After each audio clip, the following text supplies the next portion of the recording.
Hey everyone, welcome back to my YouTube channel cute function.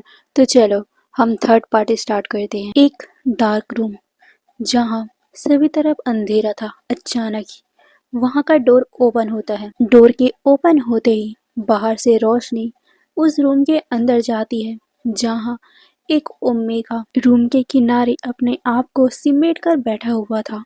उसने अपने दोनों घुटनों को कसकर पकड़ अपने सीने पे दबा लिया था और वो अपने फेस को उसी में छुपा कर रोए जा रहा था। बट जैसे ही बाहर की रोशनी अंदर उस रूम में पड़ती है, उस ओमेगा ने अपनी आंखें खोली और वो सामने देखता है। सामने जैसे ही उसने देखा कि वहाँ कौन खड़ा हुआ है, उसकी पूरी बॉडी शिवर उठी थी। वो कांपते हुए कहते हैं, गगा, गगा प्लीज, प्लीज मुझे छोड़ दो गगा। ये बोलते हुए वो ओमेगा उस अल्फा से बैक करने लग गया। वहीं वो अल्फा ईविल सा स्माइल देते हुए उसके करीब आते जा रहा था। धीरे धीरे वो उसके करीब आ रहा था। वहीं वो ओमेगा डर से कांपते जा रहा था। वो पीछे हटना चाहता था, बट वो ऑलरेडी ही दीवार से सटा हुआ है। वो और कहीं भी नहीं जा सकता। वो उस अल्फा से बैक कर रहा था कि उसे छोड़ दे, बट उस अल्फा ने बिल्कुल भी उसके ऊपर ध्यान नहीं दिया। वो उसके बहुत करीब आ जाता है और फिर वो उसके बालों को सहलाता है। अचानक ही रफली उसके बालों को पकड़कर वो खींच देता है, जिससे उस ओमेगा का फेस ऊपर हो गया था। वही वो अल्फा उस ओमेगा को देख रहा था, उस ओमेगा की मासूम फेस को देख रहा था, जो रोने की वजह से पूरा लाल हो चुका है। उस ओमेगा की वो नशीली आंखें उसे देखते ही उस अल्फा के अंदर कुछ अलग सी आग उतर जाती है। वो अल्फा उस ओमेगा को देखता है, एक ईविल सा स्माइल देता है और कहता है, कितना सुकून मिल रहा है मुझे तुम लोगों को तड़पते हुए देखकर। ये सुनकर वो ओमेगा कहता है, गगा प्लीज ना, मुझे छोड़ दो, मैंने आपका क्या बिगाड़ा है गगा। ये सुनकर उस अल्फा को हल्का सा कुछ फ्लैशबैक याद आता है अपनी माँ के मरने के बाद, जिसे याद करते ही वांग जी, हाँ वो हमारा वांग जी था, वांग जी बहुत ज़्यादा गुस्से में आ जाता है और कहता है, तुम लोगों की वजह से मेरी माँ मुझसे दूर हुई है, तो मैं तुम लोगों की ज़िंदगी कैसे खुशहाल रहने दे सकता हूँ। इतने साल तक मैंने तुम लोगों को बख्श दिया, बट अब नहीं, क्योंकि अब अगर मैं रुक जाता तो तुम शादी करके किसी और के पास चले जाते और उसके बाद तुम वहाँ पर खुश रहते। तुम्हारी माँ खुश हो जाती कि तुम्हारी शादी हो चुकी है, तुम किसी और के घर में जाकर खुश हो। मैं ऐसा कैसे देख सकता हूँ? मैं तुम लोगों की खुशी कभी नहीं देख सकता। मैं तुम्हारी माँ को, उस चिंगेंजुन को तड़पते हुए देखना चाहता हूँ। जिस तरीके से मेरी माँ तड़पते हुए मरी है ना, उसी तरीके से मैं उन लोगों को तड़पा तड़पा के मारना चाहता हूँ। और मुझे पता चला कि तुम उनकी जान हो, तो मैं उनकी जान पे ही सबसे पहले वार करूँगा ना, तुम पे वार करूँगा। ये बोलकर वो उसके गालों पे टैप करता है। वो ओमेगा और कोई नहीं विंग था। विंग रोने लग गया था। वो कहता है, गगा, गगा प्लीज ऐसा मत कीजिए, मैं मैं विंग हूँ ना, मैं आपका विंग हूँ ना। ये सुनकर वांग जी स्मक करता है। उसके बालों को वो रफली फिर से खींचता है और कहता है, हाँ तुम मेरे हो, अब तुम मेरे हो, बट तुम एक बात भूल रहे हो, गगा नहीं, अल्फा, अल्फा। ये बोलकर वो विंग को अपने पास खींचता है और अचानक ही वो उसे किस कर लेता है। विंग शॉक हो गया था।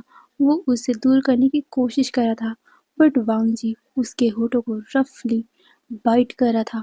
वो वहाँ किस नहीं कर रहा था, वो वहाँ पर रफली बाइट कर रहा था।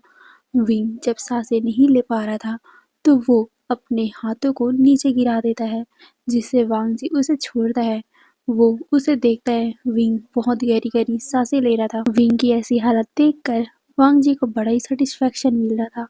वांग जी कहता है, तुम्हें इस तरीके से देखकर मुझे बहुत ज़्यादा मज़ा आ रहा है, और बाहर तुम्हारी माँ जो तुम्हारे लिए रो रो कर पागल हो रही है, मुझे ये देखकर भी बहुत ज़्यादा ही सुकून मिल रहा है। ये बोलकर वांग जी एक क्रीपी सा हंसी हंसता है और वो विंग को देखता है। विंग वांग जी को देखता है, उसके आंखों से लगातार आंसू बह रहे थे। विंग उस दिन की बात सोचता है जब ये स्टार्ट हुआ था। विंग कितना खुश था कि उसकी शादी हो रही है और उसका अल्फा जो होने वाला था वो भी कितना प्यारा था। वो विंग को बहुत ज़्यादा रिस्पेक्ट देता था। विंग उसके साथ बहुत ज़्यादा हैप्पी था। विंग का होने वाला अल्फा उसे लेटर भेज रहा था। वो कहता है बस कुछ पल की बात है विंग, उसके बाद तुम मेरे पास होगे। ये सुनकर विंग शर्मा गया था। वही हमारा शाओ शिनचैन विंग को टीज कर रहा था। विंग कहता है शाओ शिनचैन दो इधर मुझे। ये बोलकर वो उसे खींच लेता और कहता है ये अच्छी बात नहीं है किसी के लेटर को पढ़ना। ये सुनकर शाओ शिनचैन कहता है काका ये किसी का कहाँ है, ये तो आपका है ना, और मैं आपका भाई हूँ तो आपका जो है वो मेरा है ना।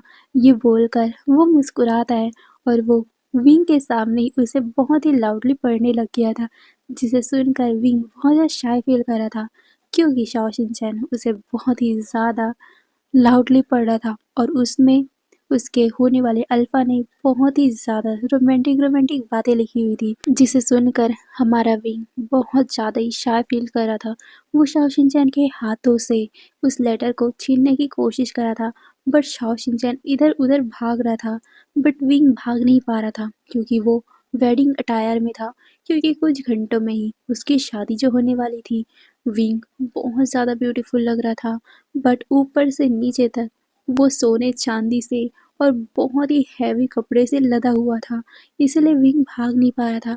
वो शाओ शिनचैन को कहता है शाओ शिनचैन मुझे वापस कर दो ना वो, प्लीज़ ना, ऐसे ऐसे मस्ती नहीं करते शाओ शिनचैन। ये बोलते हुए वो शाओ शिनचैन के पीछे भाग रहा था, बट शाओ शिनचैन बहुत ज़्यादा ही उछल कूद करते हुए विंग से बच रहा था और धीरे से वो रूम से बाहर भी निकल जाता है।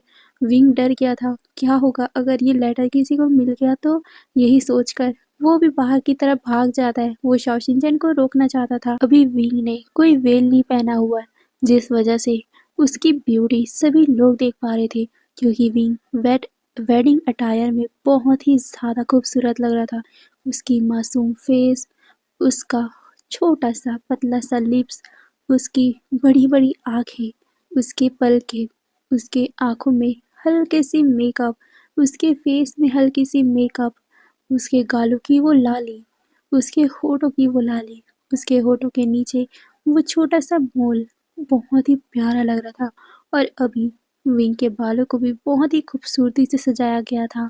ऊपर हल्के से जेवर लगे हुए थे। विंग के बाल भी कुछ कम नहीं थे। विंग के बाल भी बहुत ज़्यादा ही लंबे थे, कमर से नीचे या कहूँ तो उसके घुटनों तक आ रहे थे। विंग बहुत ज़्यादा ही खूबसूरत था। विंग अगर मुस्कुरा देता तो सभी लोगों की दिल की धड़कन ही रुक जाती। विंग इतना खूबसूरत था। विंग का परवरिश लैन क्लैन में हुआ है, जिस वजह से विंग बहुत ही कम बोलता है, बहुत ज़्यादा ही मीठा बोलता है और कम बोलने वालों की आवाज़ हमेशा ही सुरीली होती है। विंग की आवाज़ भी बहुत ज़्यादा सुरीली है। अगर कोई लड़ रहा हो और विंग की आवाज़ सुन लेना, वो विंग की आवाज़ में मदहोश हो जाए। विंग इतना प्यारा बोलता है, विंग की आवाज़ से ही कई लोग मदहोश हो जाते हैं। और विंग का ओमेगा सेंट, उसे तो कोई मात दे ही नहीं सकता। हर अल्फा को विंग अपने कंट्रोल में ले सकता है, बट विंग को ये कला नहीं आती, इसीलिए तो विंग बाहर जाता ही नहीं है। क्योंकि बाहर विंग जाता है तो उसके पीछे बहुत सारे अल्फा पड़ जाते हैं। विंग हमेशा ही अपने आप को छुपा के रखता था, अपने रूम में रखता था, ज़्यादा वो क्लैन से निकलता नहीं था, जिस वजह से उसे ज़्यादा लोगों ने देखा भी नहीं था। अगर वो निकलता भी था तो वो हमेशा ही अपने फेस में मास्क लगा रखता था और साथ ही वो चिंगेंचुन के द्वारा दिया हुआ एक पाउच रखता था, जिसमें फूलों की सुगंध आती थी। उस फूलों की सुगंध से विंग के अंदर का जो ओमेगा सेंट है वो थोड़ा सा दब जाया करता था। और अभी विंग बाहर आ गया, उसने वो पाउच रखा नहीं था, जिस वजह से उसका ओमेगा सेंट बहुत अच्छे से उसके चारों तरफ घूम रहा था। यह पूरा फैल ही चुका था। विंग की बॉडी से वो पूरा ही कवर हो चुका था। उसका ओमेगा सेंट बाकी सारे अल्फाओं को उसके तरफ आकर्षित कर रहा था। वही विंग, उसने तो ध्यान ही नहीं दिया क्योंकि अभी उसकी शादी होने वाली है। तो शादी के कार्यक्रम में सभी लोग, सारे सर्वेंट दूसरी तरफ है, जहाँ पर मतलब बारात का स्वागत किया जा रहा है और इस एरिया में कम ही लोग हैं, वो भी ओमेगा हैं और इसीलिए विंग बिना किसी सेफ्टी के रूम से बाहर निकल गया था। बट उसे क्या पता था कि आज जो उसका सबसे हसीन दिन बनने वाला था, आज उसकी जिंदगी का सबसे डरावना दिन में तब्दील हो चुका है। विंग जो अभी शाओ शिनचैन के पीछे पीछे भाग रहा था, अचानक ही विंग देखता है कि शाओ शिनचैन उस एरिया में भाग रहा है जहाँ पर अभी विंग को जाना भी नहीं है, यानी कि जहाँ पर बारात रुकी है, जहाँ पर मेहमान रुके हैं, विंग के पैर वहाँ पर रुक जाते हैं। वो शाओ शिनचैन को हल्का सा डांट रहा था, शाओ शिनचैन किसी को उस लेटर को मत दिखाना, प्लीज मेरी बात मान जाओ, वापस आ जाओ। बट शाओ शिनचैन उसे टीज कर रहा था, जिसे देखकर विंग कहता है, शाओ शिनचैन मुझे वापस करो ना। ये सुनकर शाओ शिनचैन कहता है, गगा मैं तो इसे जाकर मम्मा और दादा को दिखाऊंगा। ये सुनकर विंग शॉक हो गया। वो शाओ शिनचैन को रोकने की कोशिश करता है, बट शाओ शिनचैन तो फिर से भाग गया था, जिसे देखकर विंग घबरा गया था। क्या करे अब? अगर वो शाओ शिनचैन के पीछे गया तो सभी लोग उसे देख लेंगे, और अगर नहीं देखा मतलब नहीं गया तो शाओ शिनचैन अपनी नादानी में सभी लोगों को लेटर दिखा देगा और सब लोग क्या सोचेंगे। यही सोचकर विंग कश्मकश में था कि उसे क्या करना चाहिए। फिर विंग सोचता है, रहने देते हैं, शाओ शिनचैन का भाई है तो शाओ शिनचैन मजाक ही कर रहा होगा, वो किसी को दिखाएगा नहीं। यही सोचकर विंग पीछे मुड़ता है और वो वहां से जाने लगता है। बट विंग ने नोटिस नहीं किया था कि किसी की नज़र उस पे पड़ चुकी है और उसका ओमेगा सेंट उसके नाक में चढ़ चुका है। वो दूर से खड़ा होकर विंग को जाते हुए देख रहा था। विंग की खूबसूरती से पहली ही नज़र में वो अल्फा उसकी तरफ अट्रैक्ट हो गया था। वहीं उसके पास खड़ा हुआ उसका दोस्त उसे देखते हुए कहता है, ब्रो क्या हुआ? लगता है कि तुम्हें कोई पसंद आ गया है। ये सुनकर वो अल्फा उसे घूरता है। वहीं उसका दोस्त उसे कहता है, अरे मुझे ऐसे क्यों घूर रहे हो? तुम ही बताओ, तुम्हारी दिल की धड़कन इतनी तेज क्यों भाग रही है, जिसका आवाज मुझे यहाँ तक सुनाई दे रहा है? और खासकर तुम्हारी फेरोमोन, तुम तो अपने फेरोमोन को बड़े अच्छे से कंट्रोल कर सकते हो, बट उसे देखते ही तुम्हारे फेरोमोन आउट ऑफ कंट्रोल क्यों हो गए? वांग जी। ये सुनकर वांग जी शॉक हो गया था। वो शुयांग को देखता है। शुयांग उसे देखकर टीज कर रहा था। वांग जी कहते हैं, बकवास करना बंद करो। ये सुनकर शुयांग पाउट बना लेता है और कहता है, अच्छा अच्छा ठीक है, वैसे भी तुम उसे प्यार करो, पसंद करो या ना करो, उससे कोई फर्क नहीं पड़ता ना, क्योंकि आज तो उसकी शादी होने वाली है। ये सुनकर वांग जी की आंखें डार्क हो गई थी। वो शुयांग की तरफ देखता है। शुयांग कहता है, अरे मुझे ऐसे क्यों देख रहे हो? तुमने देखा नहीं, उसने रेड हानफू पहने हुए थे, इसका मतलब है कि आज उशी की शादी है। ये सुनकर वांग जी की आंखें नैरो हो गई थी, क्योंकि आज तो व्यूज शान की यानी कि चांगसे के बेटे की शादी है ना, और ये लड़का यानी कि ये विंग है। ये सोचकर वांग जी अचानक से एक क्रीपी सा स्माइल देता है, जिसे देखकर शुअंग डर गया था। वो कहता है, हे क्या सोच रहे हो? ये सुनकर वांग जी कहता है, प्लान कैंसल। ये सुनकर शुअंग कहता है, क्या प्लान कैंसल? क्या बोल रहे हो वांग जी?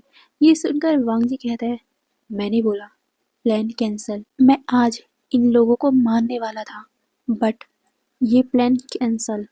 हम सेकंड प्लान चलेंगे। ये सुनकर शियांग कहता है, सेकंड प्लान, और वो क्या है?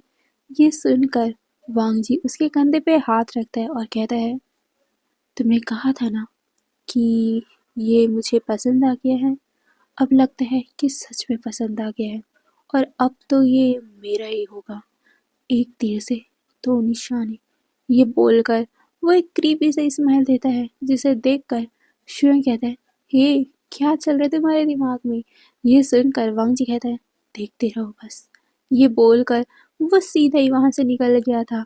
वही शुयांग कंफ्यूज, ये क्या चल रहा था? बट कोई ना, जो भी हो, वांग जी धमाका तो करने वाला है और उसे धमाका देखने में बहुत मजा आता है, तो वो भी वांग जी के पीछे पीछे चला गया था। अब हमारे विंग की तरफ दिखाया जाता है। विंग थोड़ा सा नर्वस था, वो डरा हुआ था, थोड़ा सा घबराया हुआ था। वो अकेले ही रूम में बैठा हुआ था। तभी धीरे से शाओ शिनचैन उसके पास आता है। शाओ शिनचैन को देखते ही विंग झटके से खड़ा होता है और कहता है, शाओ शिनचैन, तुमने मुझे डरा दिया था, तुमने किसी को दिखाया तो नहीं ना वो लेटर। ये सुनकर शाओ शिनचैन हल्का सा विंग को टीज करते हुए कहता है, मैंने तो अंकल को, काका को, फादर को, मदर को, यहाँ तक कि कुछ एल्डर्स को भी दिखाया। मैंने अपने दोस्तों को भी दिखाया। ये सुनकर विंग शॉक हो गया था। विंग कहता है, शाओ शिनचैन मजाक मत करो। ये सुनकर शाओ शिनचैन हंसने लग गया था। वो कहता है, काका आपका फेस तो देखो कितना सादा, आप पेल पड़ चुके हो। अच्छा अच्छा ठीक है, आप अपने हैप्पी वाले दिन को बर्बाद मत करो इतने क्यूट से फेस को नाराज करके। मैंने किसी को नहीं दिखाया है, ओके, अब खुश हो जाओ। ये सुनकर विंग कहता है, सच्ची ना तुमने किसी को नहीं दिखाया है? ये सुनकर शाओ शिनचैन कहता है, अरे पक्का मैंने नहीं दिखाया है।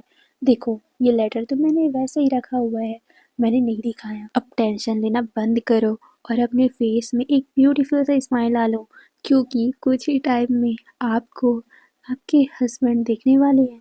ये सुनकर विंग का पूरा फेस रेड हो गया था। वो कहता है, शाओ शिनचैन मजाक मत करो। शाओ शिनचैन कहता है, काका इसमें मजाक की बात क्या है, अब शादी स्टार्ट हो चुकी है, सारे बाराती आ चुके हैं और साथ ही हमारे दूल्हे राजा स्टेज पे भी खड़े हो चुके हैं। ये सुनकर विंग पूरी तरीके से ब्लश हो गया था। अब वो घबराने भी लग गया था, क्योंकि शादी वाले दिन ओमेगाओ का लड़कियों का घबराना लाजमी होता है, क्योंकि आज के बाद से वो इस घर में नहीं रहेगा, वो किसी और के घर जाएगा, कैसे रहेगा। ये सब बातें हर लड़की के दिमाग में आती है और विंग के दिमाग में भी ये आ रही थी। विंग शाओ शिनचैन को देखते हुए थोड़ा सा मायूस हो गया था। वो उसे गले लगा लेता है और कहता है, मैं बहुत ज़्यादा नर्वस हूँ शाओ शिनचैन, मैं क्या करूँ, मम्मा कहाँ है? ये सुनकर शाओ शिनचैन उसे कंफर्ट देता है, बट वो कुछ कहता। वहाँ पर चांग से सरन आ गई थी। वो विंग को लेने आई थी। विंग अपनी मदर को देखता है। उसकी मदर उसके पास आती है, उसके बालों को हल्का सा सहलाती है, उसके फोrehead पे किस करती है और कहती है, मेरा बेटा बहुत बड़ा हो चुका है, आज उसकी शादी हो रही है, मैं बहुत ज़्यादा हैप्पी हूँ। ये बोलकर वो विंग को देखती है। विंग उसे टाइटली गले लगा लेता है। फिर उसकी मदर कहती, अरे रोना बंद करो, तुम्हारा मेकअप पूरा बिगड़ जाएगा।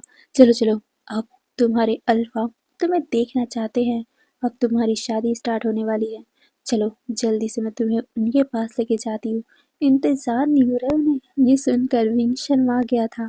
तभी शाओ शिनचैन उनके पास वेल लेके आता है।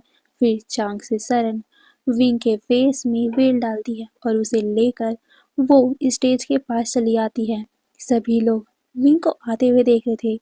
सभी बहुत ज़्यादा ही खुश थे, क्योंकि विंग बहुत ज़्यादा प्रिटी लग रहा था। वहीं विंग के होने वाले अल्फा की भी आंखें चमक रही थी, क्योंकि विंग से वो शादी करने के लिए कितना ज़्यादा मरा जा रहा था। चांग से सरन विंग को लेकर स्टेज के पास जा ही रही थी कि अचानक ही वहां पर बहुत सारे गार्ड्स भागते हुए अंदर आते हैं, जिसे देखकर सब लोग कंफ्यूज हो गए थे कि इतने सारे गार्ड यहाँ क्या कर रहे हैं और ये सारे गार्ड है किसके।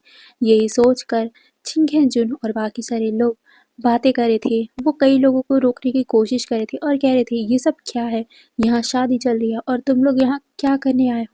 ये सुनकर वो लोग कुछ भी नहीं बोलते, बस अपनी अपनी तलवारें निकाल कर वो सबकी तरफ पॉइंट कर देते हैं। सब लोग शॉक हो गए थे, ये क्या चल रहा है। और वहीं उस टाइम किसी के पास भी तलवार नहीं था, क्योंकि सभी लोग शादी पे आए हैं, शादी में तलवार वगैरह थोड़ी ना लेके आएंगे, इसलिए किसी के पास भी तलवार नहीं थी। और अभी वो लोग निहत्थे थे, मतलब उनके पास कोई भी हथियार नहीं था। सभी लोग बस चुपचाप खड़े थे तलवार के पॉइंट पे। सभी लोग बस बोल रहे थे, कौन हो तुम लोग। यहाँ तक कि एक गार्ड ने तो विंग के होने वाले अल्फा के गले पे भी तलवार रख दिया था। सभी लोग शॉक थे, डरे हुए थे, ये सब क्या चल रहा है, आखिर किसने हमला किया है यहाँ लैंड क्लैन में। यही सोचकर सभी लोग इधर उधर देख रहे थे। चांग से भी चिल्लाती है कि कौन हो तुम लोग, आज मेरी बेटी की शादी है, इतना खुशी का दिन है, तुम लोग क्या तमाशा कर रहे हो। ये बोलते हुए चांग से चिल्ला रही थी। तभी पीछे से आवाज आती है, खुशियाँ, मैं आप लोगों को खुश कैसे रहने दे सकता हूँ। ये कहते हुए वांग जी, शुयांग और कुछ गार्ड पीछे से एंट्री करते हैं, जिसके आवाज को सुनकर सभी लोग पीछे देखते हैं। वही विंग कंफ्यूज था, ये क्या चल रहा है। उसने मतलब फेस में वेल पहना हुआ था, जिस वजह से उसे कुछ दिखाई तो नहीं दे रहा था कि कौन है, क्या हो रहा है, बट हाँ सुनाई सब दे रहा था, यहाँ कुछ तो गलत हो रहा है। वहीं शाओ शिनचैन भी डरा हुआ था, उसने भी विंग का हाथ टाइटली पकड़ रखा था। विंग पूछता है शाओ शिनचैन क्या हो रहा है यहाँ।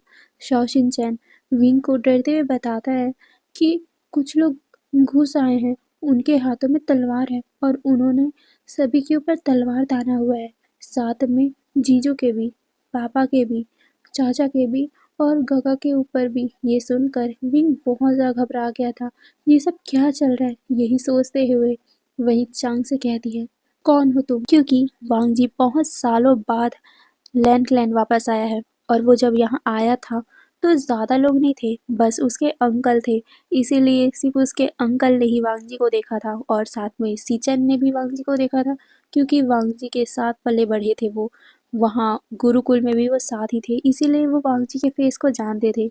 वहीं चिंग हेनजुन भी अपने बेटे को पहचान चुके थे, इसीलिए वो गुस्से में कहते वांग जी ये क्या तमाशा कर रहे हो तुम, आज विंग की शादी है और इतनी खुशी वाले दिन को तुम बर्बाद क्यों कर रहे हो, हटाओ हटाओ ये सब। ये बोलते हुए चिंग हेनजुन एक गार्ड जिसने उनके गले पे तलवार रखा हुआ था वो उसे हटाने की कोशिश करते हैं, बट वो गार्ड धक्के मारकर मतलब उनके पैर में ना एक लात मारता है, जिससे चिंग हेनजुन नीचे गिर पड़े थे और वो गार्ड उनकी तरफ पॉइंट करते हुए कहता है हिम्मत भी मत करना। ये सुनकर सब लोग शॉक हो गए थे, क्योंकि चिंग हेनजुन यहाँ के क्लैन लीडर थे, मतलब पुराने वाले क्लैन लीडर थे, बट थे तो ना बहुत ज़्यादा ही रिस्पेक्टिव पर्सन है वो, ऐसे मानना उनको शोभा नहीं देता है। सभी लोग चिल्लाते हैं बट कोई भी मतलब कोई भी गार्ड अपने तलवार को नीचे नहीं करता है, यहाँ तक कि विंग का होने वाला अल्फा भी उन लोगों को रोकने की कोशिश करता है, बट उसे भी मार कर नीचे बैठा दिया जाता है। सभी लोगों को उनके घुटनों में बैठने के लिए बोला जाता है। सभी लोग डरे हुए थे, क्योंकि उन लोगों के हाथों में कुछ भी नहीं था और जो गार्ड्स थे जिन्होंने उनके ऊपर तलवार पॉइंट किया था उनके हाथों में तलवार था, कुछ भी हो सकता था, इसीलिए सब लोग अपने घुटनों पे आ जाते हैं। वहीं सब लोग चिल्ला रहे थे ये क्या चल रहा है, क्या हो रहा है। वहीं चांगसे सरन वांग जी को कहती वांग जी तुम हो, तुम ये सब क्यों कर रहे हो, आज मेरे बेटे की शादी है, प्लीज़ ऐसा मत करो, आज विंग का बहुत बड़ा दिन है। ये सुनकर वांग जी एक क्रीपी सा हंसी हंसता है और कहता है खुशी भरा दिन, आप लोगों के लिए ये दिन बहुत ज़्यादा स्पेशल है ना, तो मैं आपकी लाइफ में ये स्पेशल दिन आने कैसे दे सकता हूँ। मैं वो सब नहीं भूला हूँ, लगता है आप सब लोग भूल चुके हो मेरी माँ की मौत, बट मैं नहीं भूला। जिस तरीके से आपने मेरी पूरी जिंदगी बर्बाद कर दी है मेरी माँ को मुझसे छीन कर, तो मैं आप लोगों की जिंदगी में कैसे खुशियाँ आने दे सकता हूँ। और शायद तक ये पल आप लोगों के लिए, आप सबके लिए बहुत ज़्यादा इम्पोर्टेंट है ना, तो मैं आप सभी को एक साथ दुख देने का मौका कैसे गवा सकता हूँ। आज तो एक तीर से कई निशाने हो जाएंगे। ये बोलकर वांग जी एक पागलों वाली हंसी हंसता है, जिसे सुनकर सब लोग शॉक हो गए थे। वहीं विंग की भी पूरी बॉडी कांप उठी थी। विंग सामने देखने की कोशिश कर रहा था, बट उसके फेस में वेल होने के कारण वो देख नहीं पा रहा था क्लियरली, बट उसे समझ आ रहा था कि सामने वाला पर्सन उसके गगा वांग जी है। तभी वांग जी धीरे धीरे करके चांग से सरन की तरफ आगे बढ़ने लगता है। चांग से सरन डर कर एक कदम पीछे चली जाती है। वांग जी क्रीपी से स्माइल देते हुए चांग से सरन की तरफ आगे बढ़ते जा रहा था। वहीं चांग से सरन वांग जी के इस ऑरे से डर रही थी, वो एक और कदम पीछे चली जाती। जैसे जैसे वांग जी कदम आगे बढ़ाते जा रहा था, चांग से सरन डर से पीछे जा रही थी। वो विंग को भी पीछे ले रही थी, यहाँ तक कि शाओ शिनचैन भी पीछे जा रहा था। विंग को समझ नहीं आया था, बट उसकी हार्ट बीट बहुत ज़्यादा ही तेज़ हो गई थी। उसे डर लग रहा था, ऐसा लग रहा था कि कुछ तो होने वाला है, क्योंकि उसका दिल बहुत ही अजीब सी फीलिंग उसे दे रहा था। विंग कुछ कहना चाहता था, बट वो कुछ कह नहीं पा रहा था, क्योंकि उसकी मुंह ही नहीं खुल रहा था। वहीं वांग जी क्रीपी सा स्माइल देते हुए उन तीनों के पास आता है। वो चांग से सरन को देखते हुए कहता है आपकी वजह से मेरी माँ की ज़िंदगी बर्बाद हो गई, आपकी वजह से मेरे फादर ने मुझे सबसे दूर कर दिया, तो मैं आप लोगों को कैसे खुश रहने दे सकता हूँ। ये बोलकर वो चांग से सरन को गुस्से से देखता है और कहता है आज आपकी लाइफ का सबसे बड़ा दिन था ना, तो आज ही उस दिन को मैं सबसे वर्स्ट दिन बनाने वाला हूँ। ऐसा दिन जिसे आप लोग कभी भूल ही नहीं पाओगे। ये बोलकर वो चांगसे सरन की तरफ हाथ बढ़ाता है। चांगसे सरन तो डर से एक कदम पीछे ही हट जाती है और वो बहुत हड़बड़ी में पीछे हटी थी ना, तो वो सीधा नीचे ही गिर पड़ती है।